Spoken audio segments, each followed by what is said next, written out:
This is an iHeart podcast. Guaranteed human. Body Bags with Joseph Scott Moore. I wish I read more. I read quite a bit relative to things that I teach. And at this point in my life, it's become rather rote.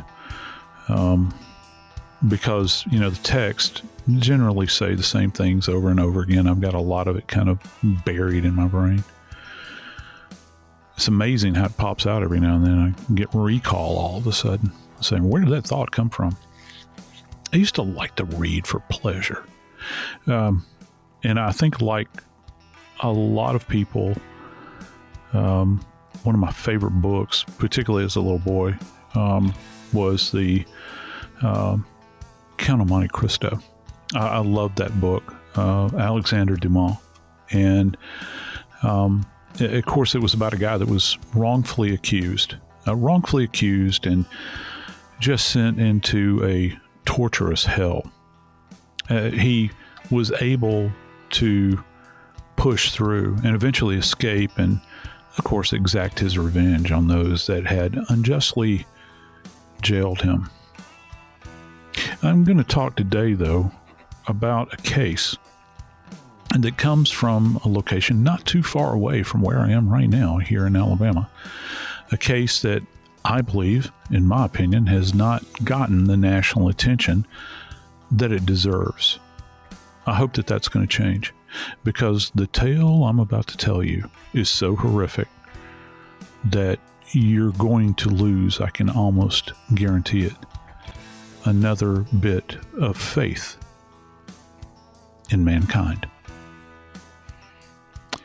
Coming to you from the beautiful campus of Jacksonville State University, I'm Joseph Scott Morgan, and this is Body Bags. I used to like to read when I was a kid, Dave. I would escape through reading. I was just telling you, I didn't watch television. I really wasn't allowed to watch a lot during the week. And I had a couple of things kept me entertained. I had 2 sets of encyclopedias. I had actually 3. I had 2 sets of World Book. One was really old, and then I had a newer version. And then I had a set of Funk and Wagnalls dictionaries. I remember they were white, and the pictures are really tiny in it, and I've never had great eyes, but I loved reading. My grandmother actually accrued each one of those copies from Safeway grocery store, and I just read through them. But I was one of these kids that would go to the library and pull out a book, and take it home because I could escape. I think like a lot of kids did back then. I don't know that kids necessarily do that anymore. I hope they do. Here on campus at Jacksonville State, we've actually got I think that we actually have the largest, and I'm talking about the physical plant, the largest library on a university campus in the state of Alabama. And the thing is gigantic, and it's got 360-degree views of the mountains that surround the campus. Very beautiful. You need to come over sometime, and I'll take you up to the top floor and give you a bird's eye view. It's gorgeous. The wind always blows really hard up there. One of my favorite places, though. I'm sitting here thinking, okay, where are you going with this? Because you're talking about a library in Alexander Dumas, and I'm thinking, I remember in the Shawshank Redemption when one of the inmates was looking at it and go, Alexander, dumbass. Exactly.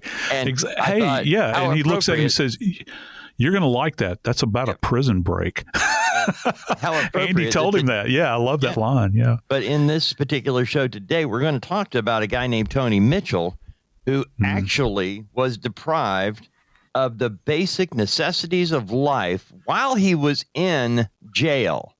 And that, Joseph Scott Morgan, that drives me beyond the pale of anything else we will talk about. Because just because somebody's in jail doesn't mean they are an animal.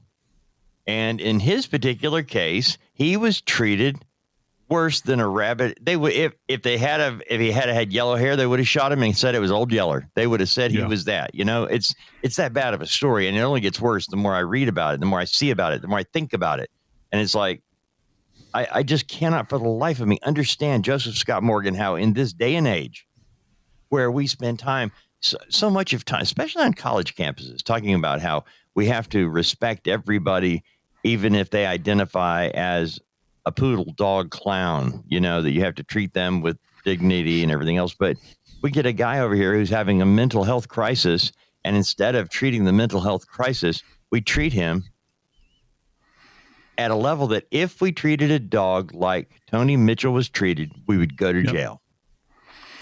Yeah. And, going back, this is kind of a ham-handed segue, Tony's never going to have an opportunity to walk into a library and sit back and escape into a book. He's never going to know that joy. He should have known the safety of a mental health facility, which, to our great shame in this nation, we've bought into this idea that people that are placed into mental health facilities may be committed as they used to be, that it's some kind of torturous event, that all mental patients are treated this way. And now they're gone. You don't have those state-run institutions like you used to. I've got to. This requires me to go back in time a bit. I believe we may have spoken about this again, some time back. But just give me a little rope here. When I first started out as a death investigator in Louisiana, working for the coroner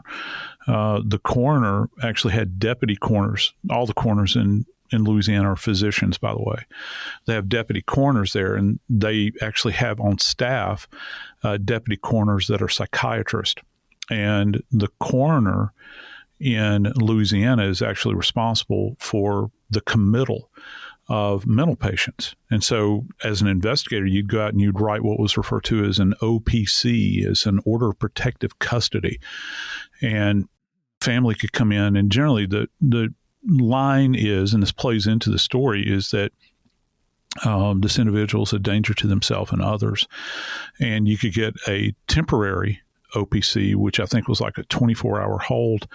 They could do a longer one for 72 hours. And then the coroner, with consultation, could do a protracted, a much longer one. Of course, that would require judicial approval. But here's the thing. When you have that ability to make that happen, and you've got people that are trained to do this kind of assessment, you don't have happen what happened to Tony, where he is essentially caged up like an animal. And Dave, these conditions that I got to tell you, shocked me to my core. I've seen a lot of really grotesque things over the years, and the way people, in domestic situations treat partners. For instance, I've had a lady famously that was starved to death by her own daughter, locked into a basement room, and had cancer that was never treated, and one of the most horrible things I've ever seen. But that's like a citizen that does that to another person. We're talking about, Dave, an elected official, a sheriff's office, who runs the jails, and most of the time at a local level, the sheriff is the person that is in charge of the jail. So they are, and just go with me here, they are in fact the custodian of this person's safety. Okay, it's not quite the same thing, but comparatively speaking, when an arrest is effected on somebody for whatever the reason, that official is saying to the rest of the public that they serve, we're going to care and provide for this individual. Now, there might be people that are snickering out there and saying, well, you've never done time in a prison, or you've never done time in a local jail. I didn't get treated very well there. Maybe so, and I'm sure that that's accurate in many cases. However, in law or by law, there's an expectation, a constitutional expectation, that you're going to look after the rights, the welfare, the well-being of anybody that's in your custody. This poor man, Dave, was in a mental health crisis. As a matter of fact, if I'm not mistaken, and please correct me if I'm wrong, his family had requested an intervention on the part of the police when this whole thing kind of kicked off, which now is why all I these wonder, months ago. Whenever there's something that happens with regard to police being called for a welfare check, you and I have dealt with that on so many stories. And oftentimes that well-being check is because somebody is concerned about a loved one, haven't heard from them, or maybe they're not acting right. And in this particular case, Tony Mitchel, he was not acting. He was in a mental health crisis. He had painted himself black and had really begun to say and do things that scared his family. He was saying that he had a portal to hell. Yeah. And a few other things that it was enough. I mean, if you have a loved one that's having a mental health crisis at this level, it's not the first one they've had. You've seen other sides of them before it gets to this place, and you recognize that this is different. We need help. And what happened, and police arrive on the scene, and Tony Mitchel shot at them. Now, we don't know what actually transpired, other than we know from the family and police why they were called, that he had painted himself and he was acting out and saying some really scary things. And family was in fear that he would hurt himself or others. And when police got there, they say he shot at them. I'm willing to go with that because of nobody's contesting that fact. Right. But Tony Mitchel in his right mind wouldn't have shot at cops. So I think that we start at that point, because that's what a regular sane adult would think about. What would this guy be like? Is he mean? Is this a mean guy who's just play acting so he can start shooting and killing people? Or is this a guy really having a mental health crisis and needs help? Because the way they treated him was not as if he was having a mental health crisis. They were treating him like Monkey Boy and Time to Have Fun. Yeah. And here's one other bit to this, Dave. This is over in Walker County, Alabama, which is kind of to the northwest of Birmingham. If people out there are familiar with Birmingham, which is one of the larger cities in Alabama, it's a rural county. Beautiful place, by the way. And here's the thing about it: if you're working as a patrol officer, patrol deputy sheriff, okay, and this guy has got a mental health history, there is a probability, high probability, that you may have run calls out at this house before. And this is repeated over and over again. And it doesn't have to be a small jurisdiction. You can go to a large jurisdiction, and the beat officers in that area say, "Oh yeah, I've been to that address a bunch. We've got somebody that lives there that's involved in drugs, that has a hard time staying sober, and they're not only have a hard time staying sober, they're a mean drunk. They've knocked around people in the family before." And then you've got the people that literally get off of their meds, Dave. And it's a tough job if you're a police officer to have to go out there and kind of do a quick assessment and understand that, maybe, you've been out there before. You've got a family that's already calling this a mental health crisis. They want somebody to intervene. And yeah, he should not have fired a weapon at the police. But once that situation, here's the rub with all of this. Once that situation is interdicted, okay, once you have removed him from the weapon from him, you've got him under control, then it's at that point in time you make a decision how he's going to be handled. I don't know about you, though, Dave, but if I go out onto a scene or go to a home and I've got some guy that has taken paint and painted their face, and they're saying that right this way is the portal to hell, and they're acting like they're seeing it, okay, I'm going to know that this person is not a gang leader. okay, that they're not out there, that they haven't just robbed a bank, they haven't done anything that would indicate that they're in their right mind, all right? As nefarious as robbing a bank would be, you still have control over what you're doing. Once that danger is resolved, the problem arises, and this is where this really takes a nasty turn, is that for whatever reason, these police officers and the jail staff decided to take matters into their own hand. And Tony thought he was seeing a portal to hell. When he arrived at that county jail, he was introduced to a true doorway to Hades.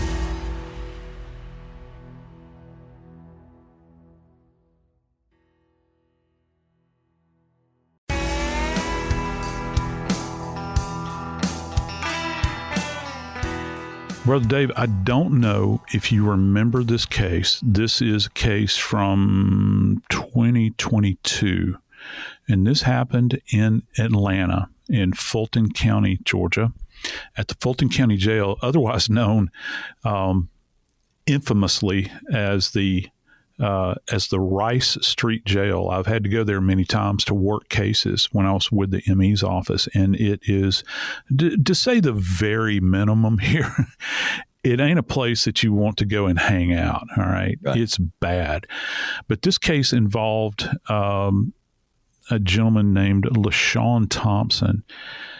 When they came across, he was dead in a cell, and I don't know if you remember this, he was eaten by bed bugs. Do you remember that case, Dave? I do remember it. I do, just because it is one of those things that stands out in my mind. Of all the stories I've heard you tell, that one goes beyond anything I can think of for what happens to an inmate. How do you get to that point? How does that happen? And I still don't have an understanding of how that could happen. I don't either. You know, when you get to the point with Mr.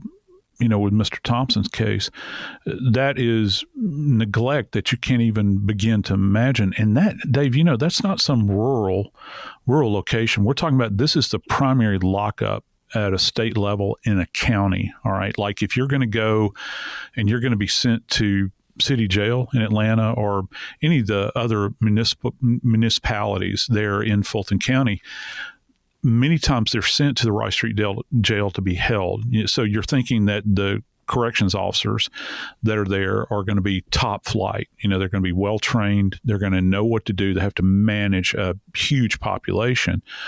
I'm not saying that that's an excuse relative to them neglecting that fellow, but how much more so when you're talking about Walker County in Alabama. The population, it ain't Fulton County, Georgia. I'll put it to you. It's not Jefferson County, Alabama, the home of Birmingham. It's not a huge place. So for what happened with Tony, I began to think about this. The staff is aware that he is there.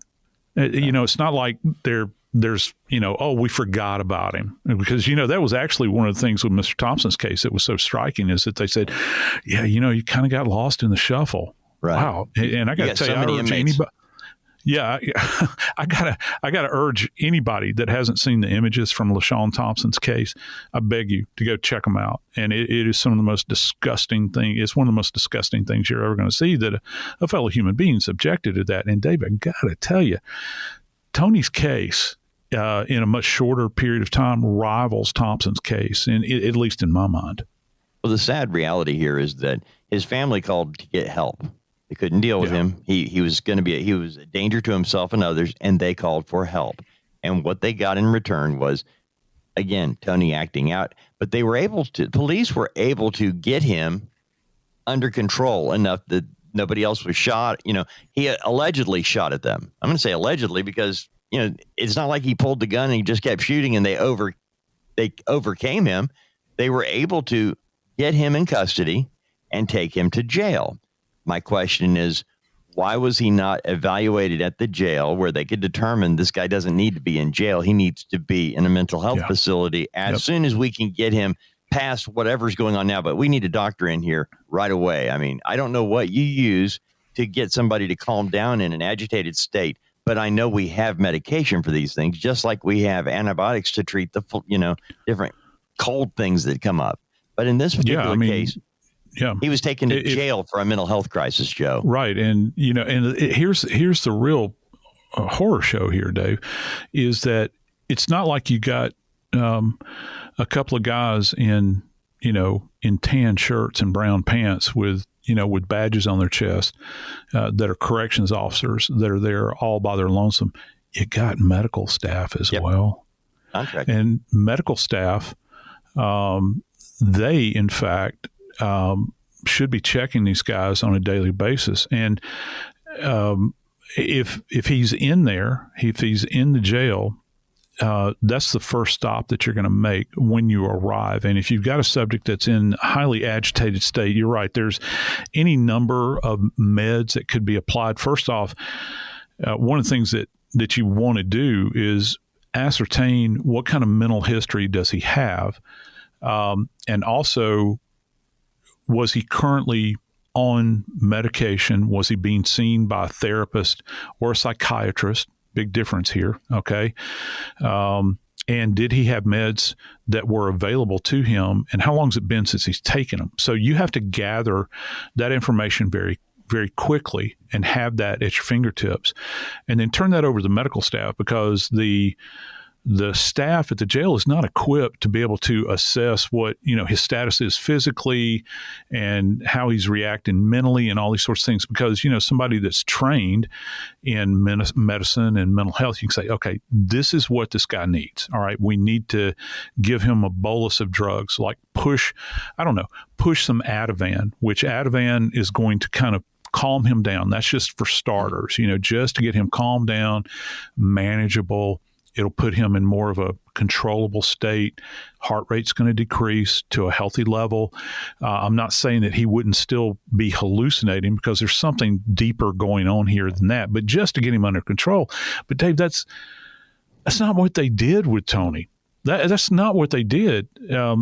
And please lay this out to our audience, because I got to tell you, for the longest time, I have thought that Tony had literally been placed, and I think a lot of the general public had been placed into a walk-in freezer. But that's not the case. That's not the case in Tony's case. But there's a reason. There's a reason for the belief in that. Okay. Yeah. When Tony was brought to jail on January 12th, 2023, he arrives at the jail, painted up and everything else, as we mentioned, and they put him in a jail cell. And this jail cell is bare bones. There's no toilet, no sink, no bed. It's a brick wall and cement floor with a drain in the bottom of the floor so it can be hosed out. There is no running water in this cell. You're only going to be in this cell for a brief period of time while they're processing and determining where you need to go, or you need to get control of yourself, or any number of things. That's why there's a drain, because if you're in there as a drunk and you throw up, they hose it out, any kind of thing like that. But it's not a cell that you put somebody in to stay in for any length of time, Joe. A couple hours is the max in this cell. And by the way, the nickname for cell BK5, that's the number, that's the designation. It is cell BK5. Its nickname is the freezer, because this cell is so cold, because it does have a cement floor. It does have brick and nothing else. There is no bed that's raised off the floor. You sleep on the cement floor that you stand on and sit on and everything else on. And Tony was put in this room, Joseph Scott Morgan, that even during spring and fall, when the weather's getting chilly, it's cold in that room. And he's there in January in the coldest room they could find. And they put him in there, and placing him in cell BK5, he wasn't in there just for booking purposes. He wasn't in there just for a couple of hours. This is the cell where a man who had had a mental health crisis was brought in and put on display. He was stripped of all of his clothing and put into this jail cell, then nicknamed the freezer. Naked as the day he was born, without a sheet, without a cover, without a toilet, without a sink. Couldn't clean himself for anything, couldn't do it. And he was left in that cell, Joseph Scott Morgan, not for a couple hours, but for a couple weeks. Yeah, weeks, round the clock. The fact that he survived that long is amazing. And my understanding, Dave, is that this cell has previously been identified as a cell that you would put someone in that is at risk of doing self-harm. Okay. Yeah. But we're talking, again, going back to Dumont's book, Count of Monte Cristo. You talk about bare bones.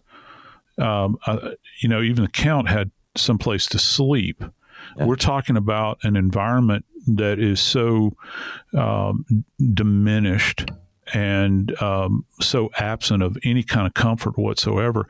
My thought is that, and I know because we've talked about this before, or there are cases out there. You've heard of the anti-suicide suits. They're called turtle suits that you can place people in where they can't. It will keep them warm, and they're kind of cushioned, but it prevents you from doing anything harmful to yourself. And of course, we've got the old images from years and years ago of padded cells that are in, that they had in psych units. And I've actually seen one of those before, not as a patient, although there were many times I felt like I needed to be in one. But to say that this was an unsafe environment for him is, first off, if he is in a mental health crisis and he's in a manic state where he is actually seeing visions, because at some point in time, and this goes to the diagnosis I'm going to tell you about in just a second, he's gone from seeing portals to hell to now he's seeing demons, Dave, and he's screaming out. But you know what the response was from the correctional staff? The correctional staff, those that were in the jail, actually said, well, that's what happens when you shoot a cop. Yep. Not shoot a cop, but shoot at a cop. Okay? So how many pounds of flesh are you looking to exact off of Tony? What's gonna satiate your desire here to do harm to this man? What is it that's going to quell your appetite? It's going to quell your appetite for revenge or whatever it is for him. When you look at this creature that there for the grace of God could go any of us. You never know how close any of us are to a break at any point in time in your life. You say, well, that couldn't be me. Yeah, it could be you. It could be you. It's just like it could be you that gets pulled over one night on a dark road by a cop and you weren't doing anything wrong. But, you took a wrong turn. You said the wrong thing. Well, what if somebody does have a problem with drugs or they've got some kind of crisis in their life where they've lost someone that they love or their marriage is broken or something like that? You never know what you're going to encounter. That's what makes domestic events so dynamic and dangerous. But once that threat is gone, it's up for the courts to decide what kind of punishment should be exacted on this man. And now that opportunity is gone. It's absolutely gone. And, he was placed in a position, Dave, and I love the fact that you drew the comparison to an animal. Kim and I, we adopt out of kill shelters, right?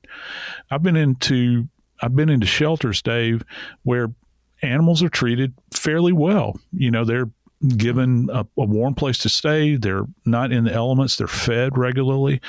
And this is not even an environment. There are prisoner of war camps where people are treated better than this. And then I'm thinking, one of the things that I'm thinking about is that since it is referred to as a freezer, and by virtue of naming it that, the staff is aware of what the environmental conditions are like. This is not something that just randomly fell from the heavens and landed at their feet. Oh, yeah, well, let's call it the freezer. That sounds like an excellent. No, they knew that the thing actually does feel like a refrigerated area. They knew that the individuals that would be in there would be miserable. And here's the other thing, Dave. This man was not just unclothed, he was wet. He was wet. What did you say just a minute ago? There was a drain in the center of the floor. You don't have a toilet. No, there's no toilet. There's no running water. And in that cell, as I mentioned, it was the drunk tank. Okay, you guys come in late on Friday, Saturday night. You got to put them someplace. You don't want to put them in general. With if Walker County Jail's small, you've got to separate the guy, and you're going to puke. He's going to pee. He's going to do whatever. So you put him in that cell. You don't worry about him. And you get him out a couple hours later, hose it down, put in somebody else. Well, that's where they put him, Joe, and they didn't move him, but he was naked. They stripped him naked. That's first of all. And he is wet from urine, feces all over him. He's not in his right mind as it is when he comes in there. Think about how much worse it got. As you mentioned, he was talking about portals to hell and demons and everything else. And now he's thrown into a cement box with no way out, no water, no nothing, and is tortured in those conditions. That's all I can think. What kind of conditions are worse than what he was placed in? Think about it. Even the man had no clothing to even get a little bit warm. It was January. They knew it was colder in there than any place else. And by the way, the floor where his bare feet were is colder than the walls. And that's where he had to sleep. So the frustrating thing for me about this, Joseph Scott Morgan, is we live in the greatest nation on the face of this earth. And we have human beings that we sit across from in church that would do this to another human being. Yeah. And they're paid to do this. Yeah. They're paid to take care of them. Again, Joe, I get it. Somebody comes in there that's a child rapist, a murderer, I get having harsh feelings towards them. But you don't act on it because that's not your job. But here's a guy coming in a mental health crisis. His family called for help. And this is the help you decided to give him? This is help? Where is this help? And it's not like they couldn't get access to a blanket. I bet you could have thrown a rock. You could have thrown a rock to any number of locations adjacent to the Walker County Jail, and just walked up to somebody's house and say, "Hey, we got an inmate over here that's nude. Yeah. He's wet. Do you have a blanket we can have?" And I know that the place has got blankets. I know that they serve food. I know that they have bathing facilities. I know that they have toilets. But this is something I also know. I know that they had a space that they kept this man in. That even in light of the work that Alexander Dumas did on the Count of Monte Cristo, it would probably make even him blush.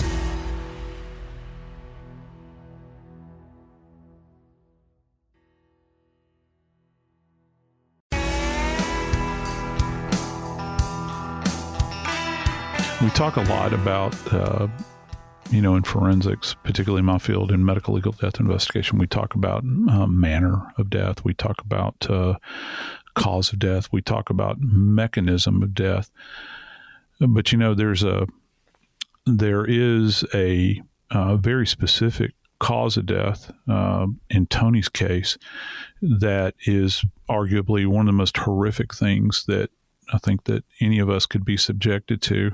And it's not merciful in any way, Dave. It's something that most people could not even begin to fathom. I don't know that even a horror writer could come up with it in their mind and feel good about it necessarily, because it is slow and languishing.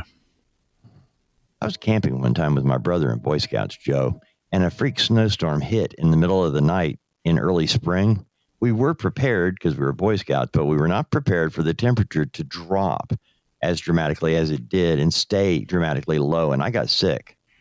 My body temperature dropped, and my brother, and I wasn't the only one, my brother had to build a fire outside of our tent right by the opening and open it and try to get the hot, just anything to get heat in there because we were snowed in and there was nothing else you could do except try to get warm. And I remember how sick I felt. I couldn't get, I was freezing and I could feel the warmth from the heat of the fire, but I couldn't get warm. No. And I can't imagine what Tony Mitchel was going through at 33, 34 years old in a jail cell, not in his right mind, and nothing he does, he can't get warm. What is happening to his body as it reacts to the environment of an all cement jail cell where the only fluid is your own body fluid, where you've got feces and everything smeared all over your body and your body temperature is dropping? How are you feeling physically and what's going on? Are you going to have hallucinations just from the cold? Yeah.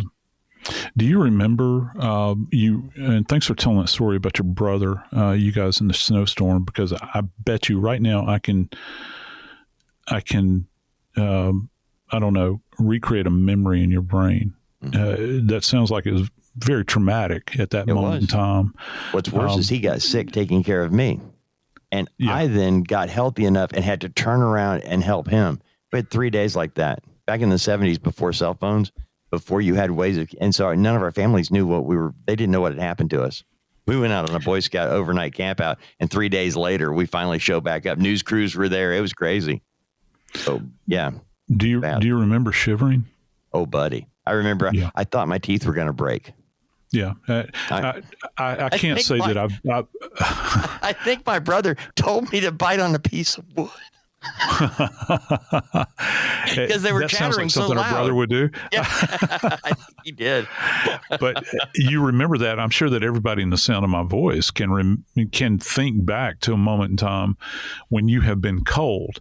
But there's, even in extreme like you were in with your brother, there was some relief that you got eventually, and it took a protracted period of time. You guys had to build a fire.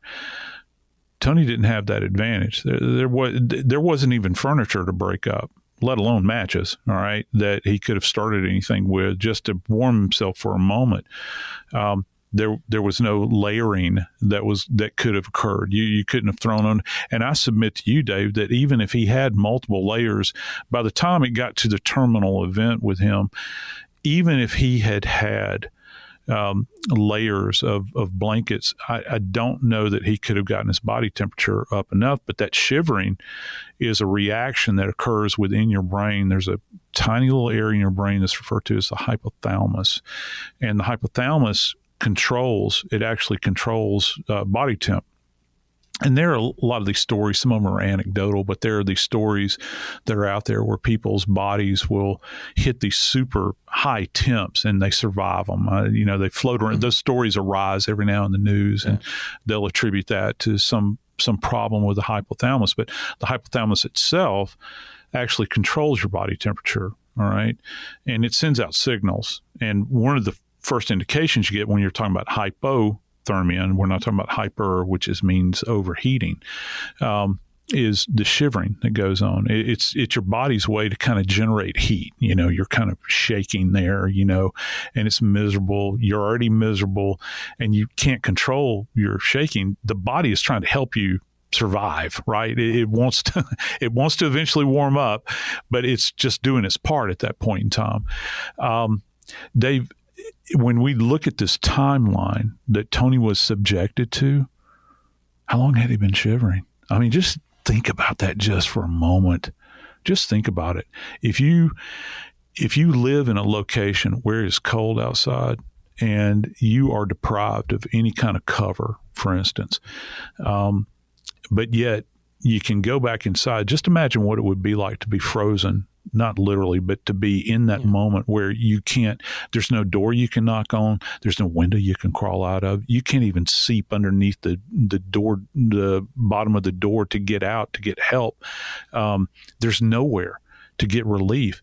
So you walk around nude and you're constantly shaking. And oh, by the way, there's something going on in your brain where you're being tormented by demons, right? Because you perceive that there are demons about, and you're shouting about it to the rest of the staff.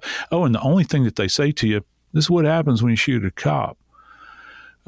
So, with Tony, his cause of death is something we don't get a lot in the South. Is hypothermia is what led to his death. So just so you had mentioned, rightly so, Dave, that with hypothermia, what can you have that kind of occurs relative to the first thing it's going to present will be the shivering. You'll react. Your breathing is going to slow quite a bit. Here's another thing, and this kind of piles on relative to whatever his mental distress is he's having. You're going to have memory issues as well. So you'll come across people that are really cold and they're disoriented. I don't know this for a fact, I'm not a neurologist, but I think that probably a lot of the brain power that you might have otherwise relative to in a normal set of circumstances is kind of being shunted toward just surviving, right? So you can be disoriented. So you can come across somebody that, and I've heard ER physicians talk about this, that they'll have people that'll come in off the street, particularly homeless people that might not necessarily be inebriated, but they'll be appearing as if they're inebriated in the wintertime because they're so disoriented. They're not oriented to time and space and all these sorts of things. That's kind of at the low end. And then as you kind of progress through this, you have no energy, hardly at all, because your body is working so hard just to stay alive. There's lethargy, and which is very dangerous, because if you don't stay moving, you're not going to create that core body temperature that's going to heat you up and keep you going. Your pulse weakens. Your breathing actually becomes very faint. You lose all of the color in your skin. Now, if you're outdoors with hypothermia, one of the things that you'll see is your skin, and this goes to your skin literally burning, almost like a freezer burn. Your skin will turn red. I've come across people that, again, back to the homeless, that die as a result of hypothermia out on the streets, and you'll see this kind of reddish or pink hue to their skin. Again, the confusion continues to, kind of increase till finally, at some point in time, you're going to stop shivering. And that's a sign. Wow. That's a sign that your body is going into multi-organ failure at this moment in time. Your lungs are going to become heavily congested, and eventually you're going to slip into a coma. And I was just looking at an image of Tony, and he is literally being not cradled, but he's in between two deputy sheriffs. And Dave, they're adjacent to a desk in this image. And guess what? They're fully clothed.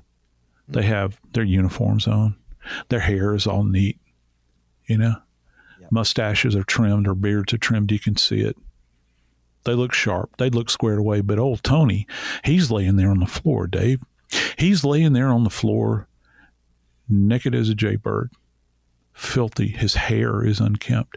I've seen images of Tony in life, and I got to tell you, when you see him, he looks like a squared away young man. He doesn't look like, I don't know, what's the old term my grandmother used, the wild man of Borneo, if you've ever heard that term. Yeah. He didn't look that way in life. So now you got a guy that is so disheveled looking, he looks like a wild animal.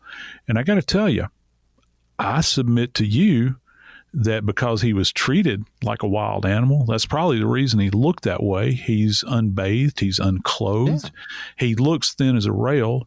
He looks malnourished, which again, if you're not receiving proper nutrition in a really cold environment, your body, you don't have the fuel, to continue on.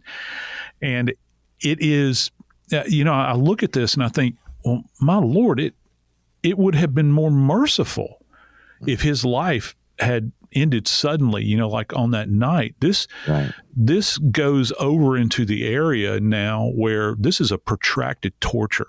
as far as I'm concerned.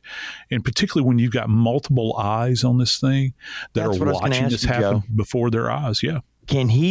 Could Tony be conscious of the fact that the morning of January 26th, that's the day a nurse repeatedly says, you've got to take him to the hospital. This guy is in bad shape. If you don't take him to the hospital right now, he could die. Mm-hmm. And they still waited for more than 3 hours after the nurse begged them. Now, all during the time he's been in there, which is over a week, they were coming by to look at him. They were spectating, to laugh at him because he was howling at the moon. He was doing whatever. And on top of that, think about it. He's shivering. He's shaking. His core body temperature is dropping. He's fighting for every breath. And now this nurse says, please, for the love. I'm thinking, what kind of human beings can put another human being through this?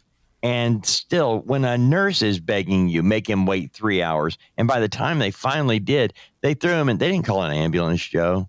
They threw him in the back of a patrol car. And by the time he arrived at the hospital, his internal body temperature was said to be 72 degrees. What does that mean to you, Joseph Scott Morgan? When you get to that level, Dave, anytime you drop below about, I think the number, I'm trying to reflect right now, I think the number is like 86 to 85. You slip below that and you're already in the lethal range at that point. Your body cannot function any longer. That's why this is such a torturous death. I think that the thing that really amazes me about this is how was he able to survive as long as he did? Was he that resilient? I mean, did he have that ability? I was talking to my kids the other day about, in school, I was talking to them about starvation. And, with people that are like really heavy, they have like a big insulating layer of fat over their body. You can have hypothermia and they will get, essentially wind burned and those sorts of things. But it's much different to get. It's much more difficult to get their core body temperature down if you're insulated like this. When you see Tony in this image that I'm talking about, where he's laying on the floor in this office, Dave, he's rail thin. He doesn't have we talk about what's called sub-Q fat. Okay, you've got sub-Q fat, which is that layer of fat that's just beneath the dermis and the fascia in that layer of skin. Like if you get nurses will talk about, or the doctor will say, give him a sub-Q injection, which means when they say sub-Q, that means you're going to inject into the sub-Q fat. The needle is long enough to get in there. And then for people that are really overweight, there's another layer of fat that exists beneath that sub-Q fat. Dave, when you see this guy, he's rail thin. He has no insulation whatsoever. I don't see how he survived as long as he did. I think my question would be, what was his level of cognition like? Because that's the horror of all of this. You're sitting here and you're thinking, well, did he have an awareness that he was dying? You know that he's having hallucinations. And how do you separate the hallucinations that he was having that night from the hallucinations that very well might come about as a result of hypothermia? How do you separate those two? I don't know that there's a psychiatrist that's brilliant enough to kind of, suss all of that out. I can't imagine that there would be. You look at him and you think, well, how in the world could they have done this to this man? I think though now, Dave, I don't know, there's no satisfaction in this, but they've got people now that have actually pled guilty in this case, have they not, Dave? There have been a total of 25 indictments, and they're breaking down. Yeah, because it wasn't just one person at the jail. It wasn't just one guard, or it was not just the jailers. It was the medical staff that was contracted to be there for the inmates. You have a company that provides medical help. Yeah. Contract paid to provide. And the only person we know did anything was the one nurse begging at the end. One other nurse did mention, hey, he's not doing well, but the rest of them just mocked. And so they are paying for it now to a degree. I don't know what will happen. It hasn't all been done because, as you know, when you have a big group of people like this, where 25 get indicted, 24 specifically for what happened with Tony Mitchell. The other one was not involved in the Tony Mitchell case, but was indicted because, well, he forged some paperwork that they found where they had abused other inmates. It was an ongoing system of abuse that existed in this jail with these so-called people. And I just, for the life of me, Joseph Scott Morgan, my heart hurts for the family of Tony Mitchell, for them to know that they called for help. They called and said, we can't do anything. We're afraid he's going to hurt himself or someone else. Please help us. And in return, this is what how do they sleep? It breaks my heart. And I understand that at this point, there has been, the family has sued as right they should. Yeah. And there's been some undisclosed settlement that has occurred, but there's still more to come in this case. And listen, my friends, I never really ask you for much. All right. As a matter of fact, there's nothing I just want to give to you guys. But in this particular case, I hope that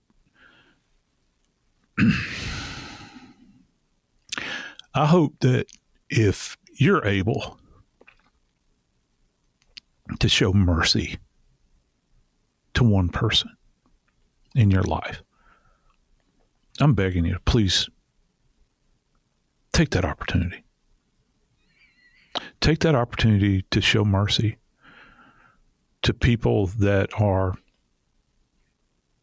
in difficult times, that are in dire straits. It's a tough world out there. We talk about it all the time. But this case, more than maybe any in recent memory, has really pricked my heart, I'd have to say, because I see a guy that is at the mercy of the system.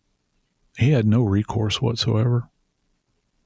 There will be, as there has been, I guess now since 2023, an empty chair at the family's Thanksgiving table.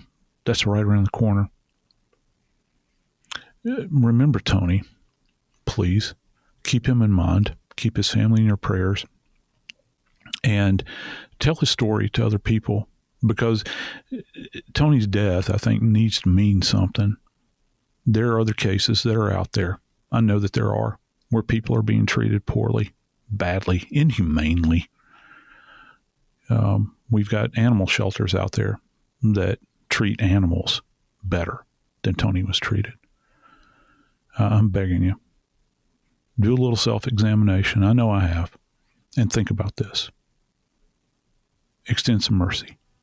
And hopefully mercy, at some point in time, will be extended to you.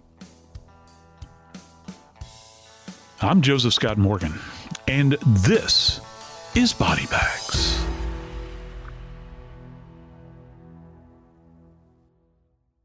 This is an iHeart podcast. Guaranteed Human.